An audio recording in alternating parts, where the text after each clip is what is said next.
Bonjour à tous et bienvenue dans notre compte-rendu matinal. Alors j'ai envie de dire, si nous n'avions pas Monsieur Trump, est-ce qu'on ne serait pas en train de s'ennuyer? Alors ce petit pointe d'humour cache en réalité le fait que nous devons, nous, observateurs, analystes, être sur tous les fronts car tous les jours il se passe quelque chose et tous les jours on se demande bien quelle va être la réaction des marchés. Alors bon, peut-être que ce matin on se calme un peu, c'est ce que nous allons voir, mais enfin hier c'était pas du tout le calme, aussi bien pour le CAC 40 que pour les marchés américains. Et je rappelle que les marchés américains était fermé lundi et que mardi, c'est ce que l'on appelle communément une gueule de bois.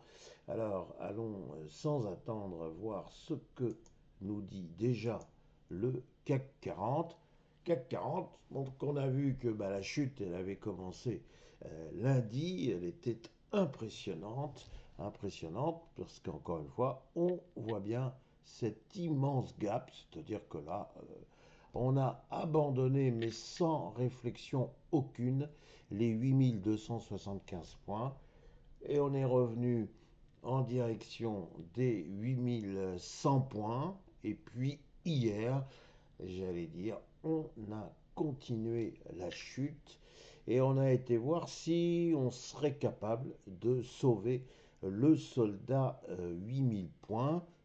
J'indique au passage que j'avais indiqué dans ma newsletter qui est publiée sur LinkedIn que est-ce que 8000 points, ce ne serait pas un objectif des vendeurs et est-ce que 8000 points, ce ne serait pas là le sol qui permettrait de ramasser le couteau qui est tombé.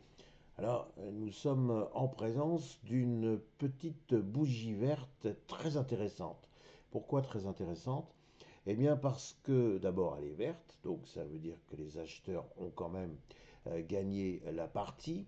Alors c'est une petite bougie verte, donc ça veut dire que les acheteurs ont gagné certes, mais de haute lutte et pas non plus avec une victoire éclatante. En revanche, c'est beaucoup plus intéressante, à mon avis, la longue mèche inférieure que l'on voit ici. Cette longue mèche inférieure, elle montre qu'en réalité, les vendeurs ont été clairement, mais très clairement contrés lorsque les 8000 points ont été en jeu. Et donc ça, je dirais que graphiquement, c'est plutôt intéressant parce que ça veut dire que peut-être que la chute était suffisante. C'est ce que nous allons voir aujourd'hui si le CAC 40 veut bien se reprendre. Si l'on veut toujours rester sur un aspect graphique et technique, on voit bien qu'ici, il y a une droite oblique qui est là. Le CAC 40 s'appuie dessus, mais encore une fois, ne casse pas cette oblique. S'il avait cassé cette oblique, on pouvait poser l'hypothèse d'un retour en direction des 7780. Maintenant, encore une fois, les enseignements tirés d'un graphique ne sont potentiellement utilisables qu'autant que nous retrouvons une certaine sérénité au niveau de l'environnement. Et le moins que l'on puisse dire, c'est que nous ne sommes pas du tout dans un climat serein avec Monsieur Trump qui n'a pas fini de faire des siennes. Il va se rendre à Davos. Que va-t-il nous dire sur le Groenland, sachant que les Européens, manifestement, veulent montrer quand même que là, ils ne sont pas décidés à se laisser tout à fait faire. Et peut-être que là, il faut quand même qu'on l'aime ou qu'on l'aime pas, rendre un peu hommage à M.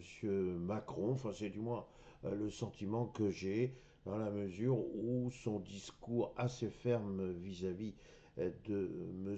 Trump a un aspect peut-être pas gaulien, mais montre que la France est capable de temps en temps de venir dire ah oui, nous sommes indépendants, oui, nous n'avons pas peur de la parole américaine.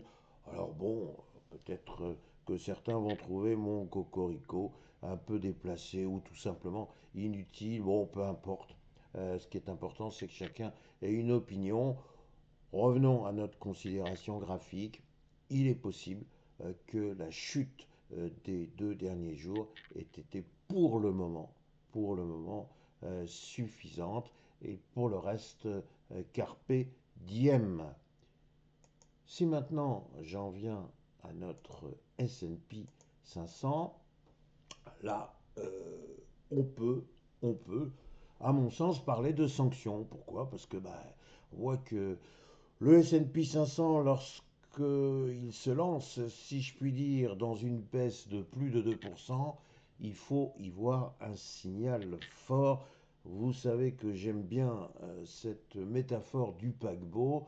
Notre paquebot S&P 500, on ne le manœuvre pas comme un petit hors-bord, et lorsqu'il est capable de se tourner de la sorte, d'opérer un tel virage, il faut y voir une signification.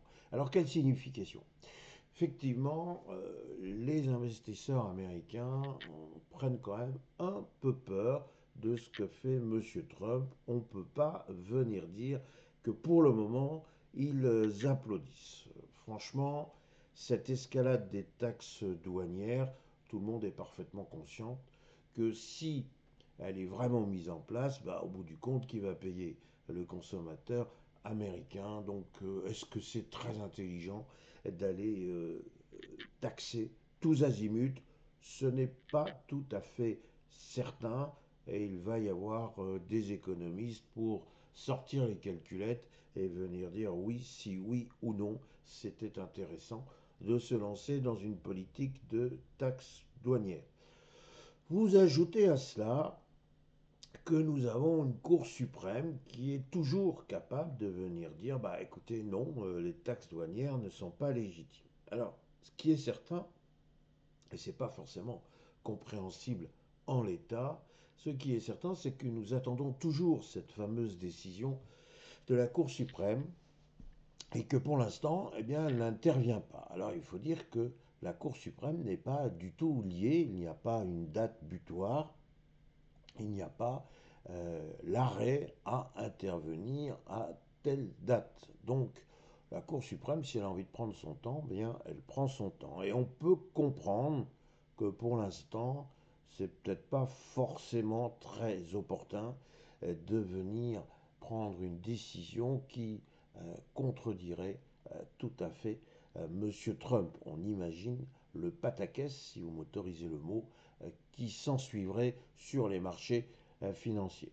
Maintenant, on peut venir dire aussi que plus la Cour suprême retarde sa décision, plus celle-ci aurait des conséquences extrêmement négatives si effectivement la Cour suprême venait dire que les taxes douanières sont soit illégitimes, soit illégales. Alors nous en sommes là, notre S&P 500, lui aussi, nous offre un magnifique gap baissier. Il se rapproche des 6770 points et donc tout le monde l'a compris, c'est ce support qu'il va falloir maintenant observer. Il va falloir savoir si les opérateurs sont prêts à le protéger.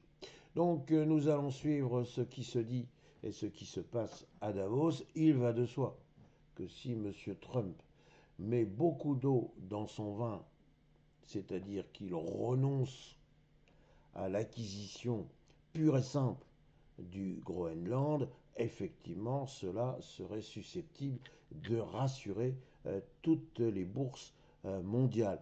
Mais peut-être, puisque paraît-il, il manie l'art du compromis, peut-être encore une fois va-t-il trouver une solution qui pourrait plaire à tout le monde. Après tout, s'il multipliait les zones militaires dans le Groenland, euh, rien ne lui interdit, il n'y a pas de traité international pour venir lui interdire, je crois même bien au contraire, parce que ce ne serait pas une solution qui pourrait permettre effectivement un réchauffement, sans jeu de mots, si je parle du Groenland, un réchauffement dans les relations européennes et les États-Unis.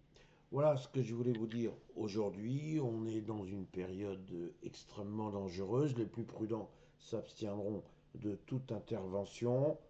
Ceux qui veulent absolument intervenir peuvent prendre, mais avec des stop-loss, comme on dit, des ordres de vente qui protègent le capital. Ça, c'est absolument impératif en l'état.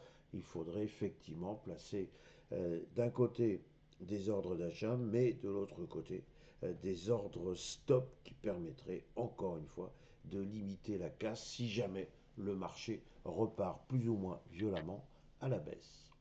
Voilà, qu'est-ce qu'il me reste? Vous souhaiter une excellente journée en espérant que, comme dans ma belle région, vous verrez poindre un beau ciel bleu. Merci.